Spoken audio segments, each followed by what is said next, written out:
como estão? Sejam todos bem-vindos a mais esta videoaula de Teoria Geral do Processo, dando continuidade ao nosso tema de jurisdição. Mas antes de entrarmos no tema da videoaula de hoje, gostaria de mandar um abraço muito afetuoso aos meus queridos alunos e alunas de Teoria Geral do Processo, bem como a todos aqueles que estão visualizando e assistindo essa videoaula. Espero que seja de grande proveito para todos vocês. Pois bem, a nossa temática é estrutura e organização do Poder Judiciário. Poder Judiciário responsável por exercer a jurisdição estatal, que é uma das funções clássicas do Estado moderno. O Estado de Direito possui, além da função jurisdicional como função clássica, as funções legislativa e executiva. Tais funções decorrem da teoria da separação dos poderes, que foi criada especialmente por John Locke e Barão de Montesquieu, John Locke na Inglaterra e Barão de Montesquieu na França, e ela se baseia numa premissa de que o poder deve ser dividido entre órgãos estatais, cada qual exercendo-o nos limites de sua competência, porque assim evita-se a arbitrariedade e os abusos no exercício do poder, possibilitando-se também a cada um desses poderes exercer o controle sobre as atividades exercidas pelo outro. É o que se chama de teoria de checks and balances, ou freios e contrapesos. Isso garante uma harmonia entre os poderes estatais. Obviamente que nessa concepção clássica, o poder legislativo ele cuida da criação de normas gerais e abstratas que vão regular a vida em sociedade, bem como determinar as atribuições do Estado e a proteção do cidadão em face do Estado. O poder executivo vai administrar a coisa pública, a res pública, gerindo-a para o bem comum dentro dos ditames da ordem jurídica vigente, de forma que os governantes estão todos submetidos à ordem jurídica vigente.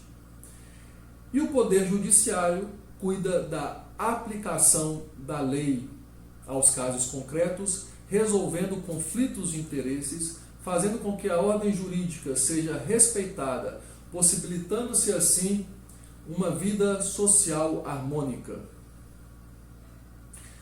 Todavia, atualmente, isso já vem de algum tempo, não há uma separação absoluta dessas atribuições entre os poderes. O que eu quero dizer é que o poder legislativo, além da função precípua que lhe cabe, que é legislar, também assume eventualmente outras funções, como a administração do próprio Congresso ou das assembleias, gerindo os recursos, administrando o pessoal, os cargos necessários para conduzir a sua função, bem como também, eventualmente, o Poder Legislativo assume função jurisdicional, como, por exemplo, o julgamento que se dá perante o Senado Federal do presidente ou do vice-presidente da República nos casos de crimes de responsabilidade, que vocês vêm acompanhando aí ultimamente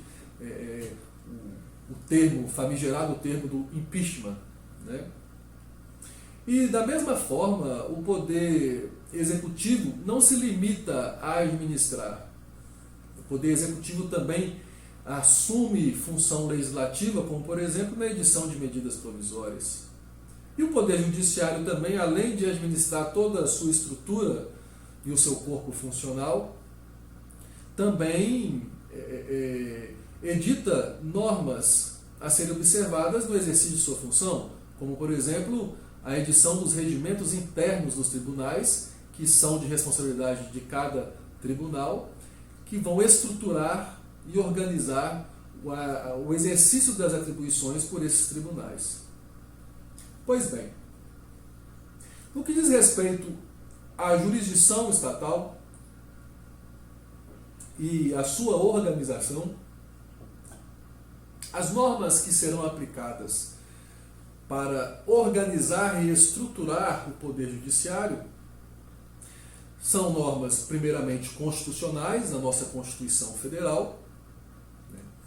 E aí, na esfera federal, também temos o uso de normas infraconstitucionais, com esse objetivo, sejam leis complementares ou ordinárias. Como exemplo, uma norma muito importante é a Lei Orgânica da Magistratura. Temos as constituições dos estados como normas importantíssimas, que têm atribuições residuais em relação à legislação federal, na organização e estrutura dos poderes judiciários estaduais, bem como as leis estaduais de organização judiciária, porque no campo federal, no campo da União, nós temos as leis de organização judiciária federais, que regulam a Justiça Federal e a Justiça do Trabalho. E, no caso da Justiça Estadual, cada estado tem a sua lei de organização judiciária. Obviamente, seguindo os limites traçados pelas normas da Constituição Federal e das Constituições dos estados, bem como das demais normas processuais, exemplificadamente o Código de Processo Civil. Além disso, também temos os regimentos internos dos tribunais, que eu acabei de mencionar há pouco, que são normas igualmente importantes para a estruturação e organização do Poder Judiciário. A partir daí, sabedores das normas que regulam essa estrutura do Poder Judiciário, vamos passar à análise dos órgãos do Poder Judiciário. A Constituição Federal estabelece quais são esses órgãos que compõem o nosso Judiciário Nacional no artigo 92. E remeto a vocês a leitura desse artigo. Eu vou tratar de cada um dos órgãos estabelecidos ali no artigo 92, daqui em diante nesta aula. O primeiro e mais importante órgão da magistratura nacional é o Supremo Tribunal Federal, conhecido como STF. A história do STF remonta à Declaração da República. Nós tivemos a Declaração da República em 1889 e o STF, o Supremo Tribunal Federal, foi criado em 1890, tendo como modelo a Suprema Corte norte-americana. E o STF está previsto na Constituição Federal também, no artigo 92, e ele tem sua estrutura regulada pelo artigo 101 e sua competência estabelecida no artigo 102. Então, nos termos do artigo 101 da Constituição Federal, o nosso STF é composto por 11 ministros nomeados pelo presidente da República após aprovação pelo Senado Federal.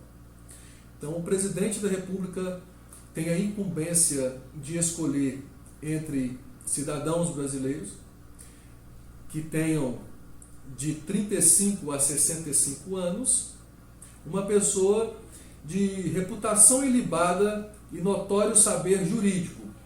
Esse escolhido pelo presidente será sabatinado pelo Senado Federal e, se aprovado, será nomeado pelo presidente da República.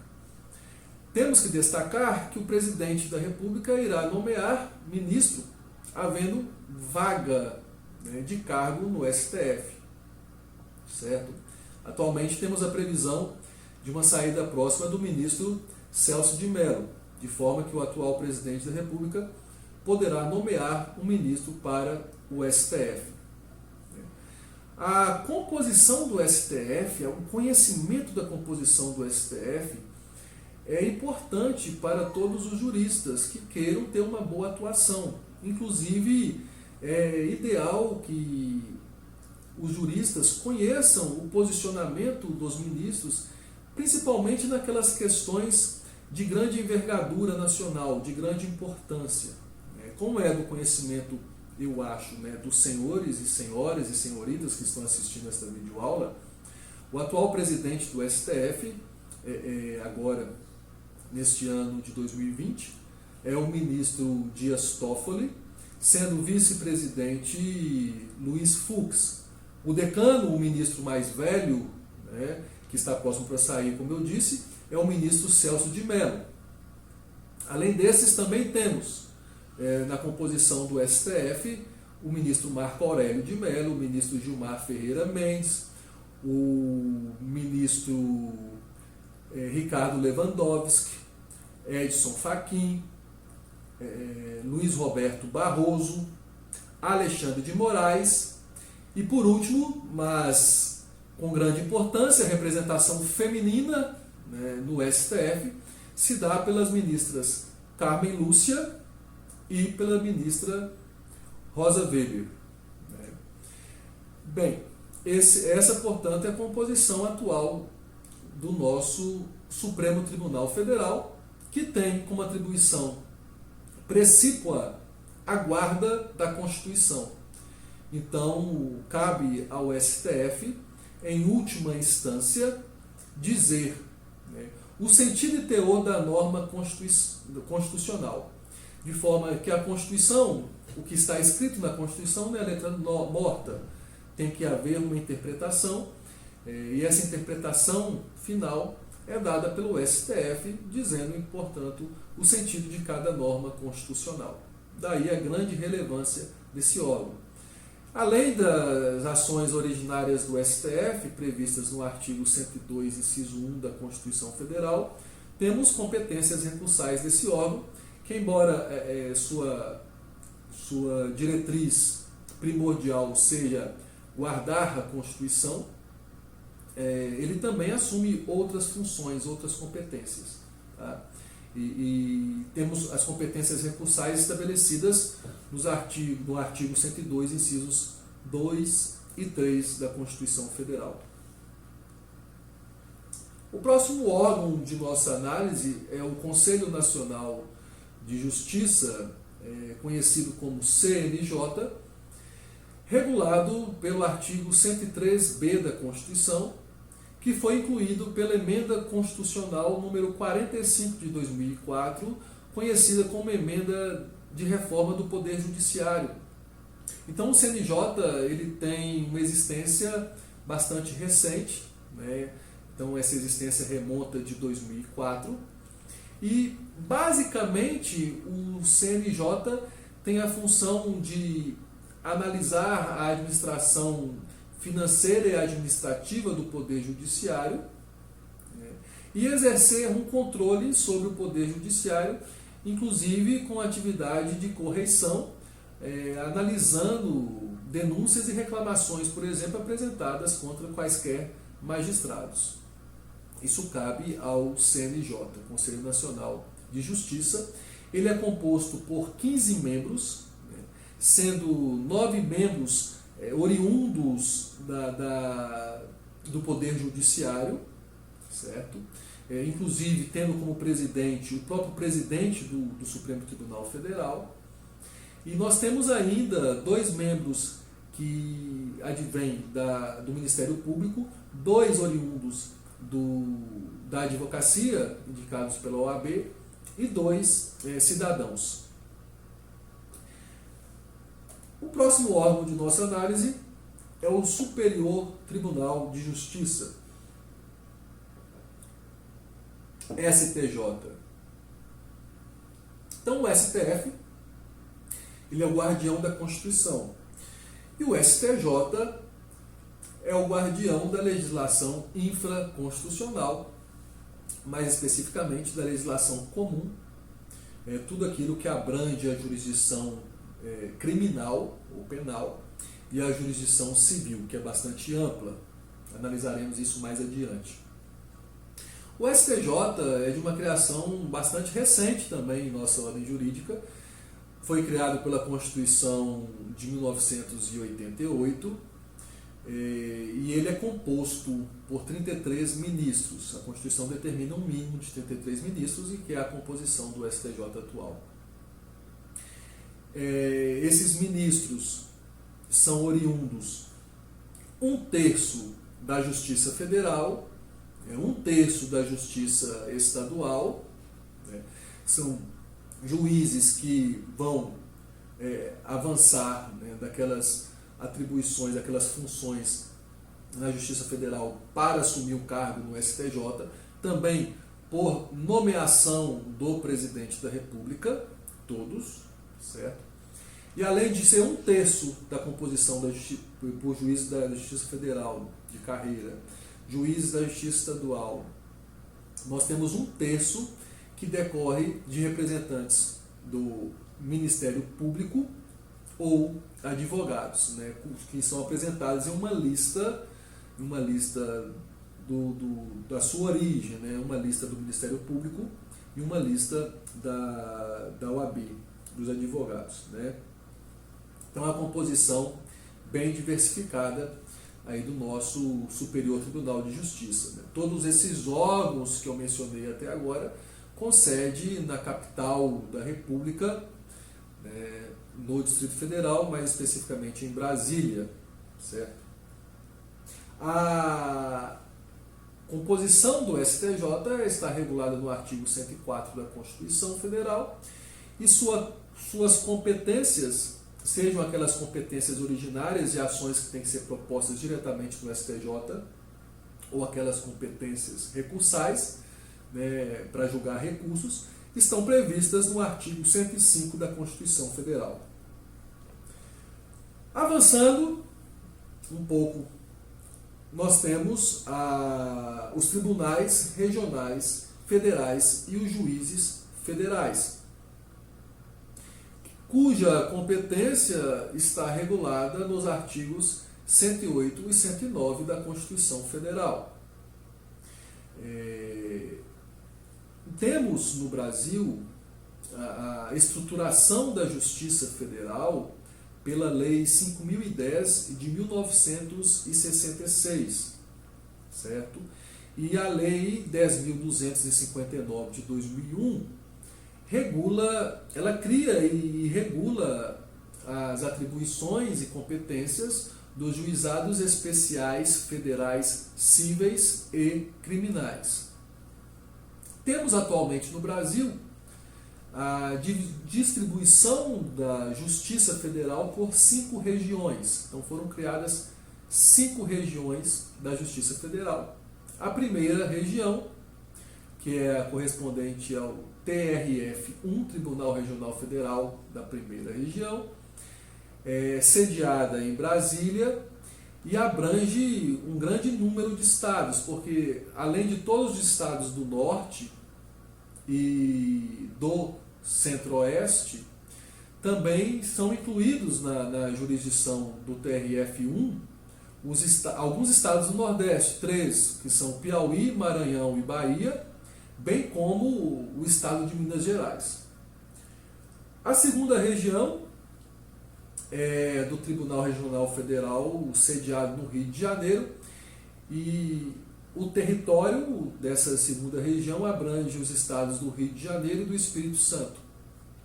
A terceira região da Justiça Federal, sediada em São Paulo, abrange os territórios de São Paulo e do Mato Grosso do Sul. A quarta região, cujo Tribunal Regional está sediado em Porto Alegre, inclui os estados do sul do país, que são o Rio Grande do Sul, Santa Catarina e Paraná. E, por fim, a quinta região abrange os outros 6 estados do Nordeste, que não estão, né, na competência da primeira região, certo? E cuja sede é em Recife, no Pernambuco. Pois bem, a Justiça Federal, portanto, é dividida em regiões, cada região é dividida por uma seção jurisdicional que corresponde aos estados, essa seção jurisdicional, e cada seção jurisdicional é dividida em subseções. E as subseções, por sua vez, subseções correspondem às cidades, seriam a correspondência da comarca na Justiça Estadual, né? E cada subseção é dividida em varas federais, certo? Pois bem, além disso, temos também, na estrutura do nosso Poder Judiciário, a Justiça Estadual, né, que é regulada pelo artigo 125 da Constituição Federal, que estabelece que temos uma Justiça Estadual por Estado, sediada na capital do Estado, e também temos uma Justiça Estadual no Distrito Federal. A Justiça Estadual é regulada também pelas Constituições estaduais e sua estrutura e organização se dá pelas leis de organização judiciária de cada Estado. Mais para frente falaremos das competências da Justiça Estadual. Bem, vamos analisar agora as justiças especializadas dentro dessa estrutura do Poder Judiciário. Existem matérias que o Constituinte achou por bem criar justiças especializadas apenas nelas. São matérias restritas, diferentemente daquelas que são de competência da Justiça Federal e da Justiça Estadual, que são matérias bem mais amplas, que abrangem, que abarcam a competência da Justiça Federal e Estadual. Pois bem, quais são essas justiças especializadas que têm, portanto, uma competência restrita, específica?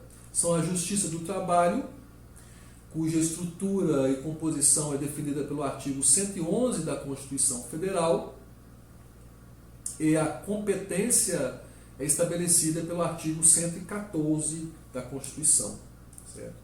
Mas, de forma bem sintética e simplória, a competência da Justiça do Trabalho é destinada às causas oriundas da relação de trabalho como um todo. E a Justiça do Trabalho, ela é composta pelo Tribunal Superior do Trabalho, sediado em Brasília, e por tribunais regionais do trabalho. Nós temos 24 tribunais regionais do trabalho, são 24 regiões de tribunais regionais do trabalho, é quase um por estado. Não chega a ser especificamente um por estado, não, porque o estado de São Paulo tem 2 tribunais regionais do trabalho, que são o Tribunal Regional da Terceira Região, na capital, e o Tribunal Regional do Trabalho da 15ª Região, que é do interior do estado, sediado em Campinas. A primeira região, por exemplo, é do Rio de Janeiro, a segunda região, é São Paulo, falei terceira, é a segunda região, a terceira região é Minas Gerais, a quarta região é no Rio Grande do Sul e por aí vai. Quinta região, Bahia, né? E temos algumas regiões que abrangem mais de um estado. Então, por exemplo, o estado do Pará está junto com o Amapá, o estado do Amazonas está na mesma região de Roraima, estados do Acre e Rondônia estão juntos, e o Distrito Federal está junto com o estado do Tocantins. Tá? Eles compõem aí 2 estados compondo uma região nesses casos. Ok? E cada região, cada tribunal regional do trabalho é dividido por varas do trabalho. E essa estruturação da Justiça do Trabalho se dá por lei federal, porque a Justiça do Trabalho é uma justiça federal. Com relação à Justiça Estadual, a sua estrutura e competências são definidas nos artigos 118 a 121 da Constituição Federal, sendo que há a previsão de um Tribunal Superior Eleitoral, sediado em Brasília, e aí a composição dele é de juízes que são destinados de outras funções, de outros tribunais, para compor o Tribunal Superior Eleitoral, certo? Os tribunais regionais eleitorais, então um Tribunal Regional Eleitoral por Estado, e os juízes eleitorais. Nós não temos membros permanentes, nós não temos juízes permanentes na Justiça Eleitoral, então são destinados para mandatos, para exercerem mandatos, e desculpem, são cedidos tanto pela Justiça Federal e Estadual. Então, em primeiro grau, especificamente pela Justiça Estadual. Mas nos tribunais, com a composição de desembargadores e juízes estaduais e também juízes federais, e no TSE de juízes tanto do STF quanto da Justiça Federal, da Justiça Estadual, certo? Essa previsão está lá no artigo 118 da Constituição, e a matéria a que se destina a Justiça Eleitoral são aquelas relacionadas com o pleito eleitoral. Obviamente, algumas questões demandam interpretação, como discussões recentes que tivemos no STF sobre a competência para julgar determinados crimes que foram analisadas pelo STF em decorrência de processos da Operação Lava Jato, e o STF acabou entendendo que se houver uma relação com o pleito eleitoral, a competência acaba sendo da Justiça Eleitoral. É só a título de exemplificação que a competência muitas vezes demanda uma interpretação, e essa decisão se dá pelos tribunais superiores. Por fim, a última justiça especializada é a Justiça Militar. A Justiça Militar ela é prevista na Constituição e regulada pelos artigos 122 a 124,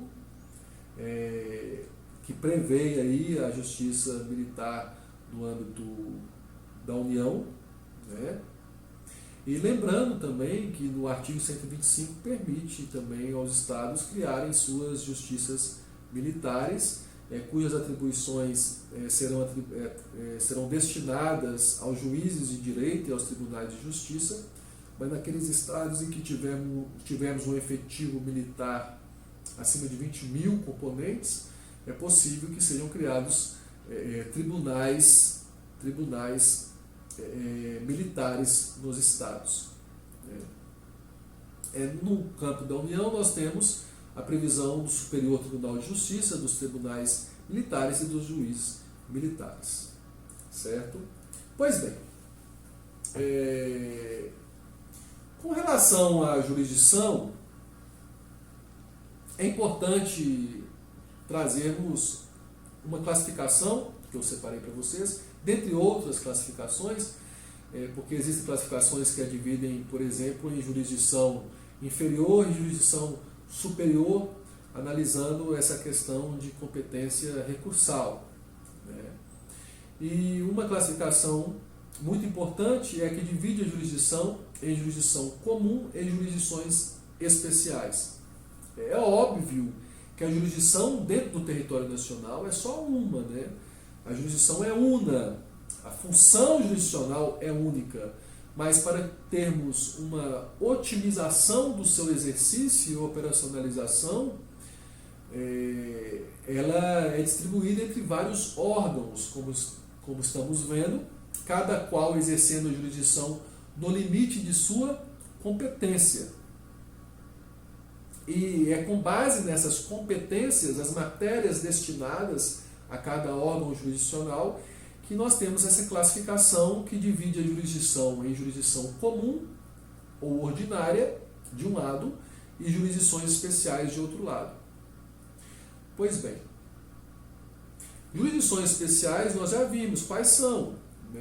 São a jurisdição do trabalho, a jurisdição eleitoral e a jurisdição militar, que se destina à análise de crimes militares no exercício da função, portanto, militar. Essas são as jurisdições especiais e são exercidas, respectivamente, pela Justiça do Trabalho, pela Justiça Eleitoral e pela Justiça Militar. E, de outro lado, nós temos a jurisdição comum. A jurisdição comum, ela abarca matérias referentes à jurisdição penal e à jurisdição civil. A jurisdição penal e a jurisdição comum, melhor dizendo, como um todo, é exercida pela Justiça Federal e pelas justiças estaduais, pela Justiça Estadual. Sendo que, portanto, tudo que não for justiça especializada, se não for trabalho eleitoral ou militar, é jurisdição comum. Dentro da jurisdição comum, algumas matérias são destinadas à Justiça Federal. E essas matérias destinadas à Justiça Federal estão previstas nos artigos 108 e 109 da Constituição, seja em matéria criminal, seja em matéria civil. E quando eu falo matéria civil, não abrange apenas causas de direito civil, como direito patrimonial, direitos reais, posse, sucessão, inventário, família. Não, vai além do civil. A jurisdição civil, ela abrange causas de consumo, que é o direito consumerista, causas tributárias, causas administrativas, causas constitucionais, causas ambientais, empresariais, dentre outras. Certo? Então, o espectro da jurisdição civil é muito amplo. Certo?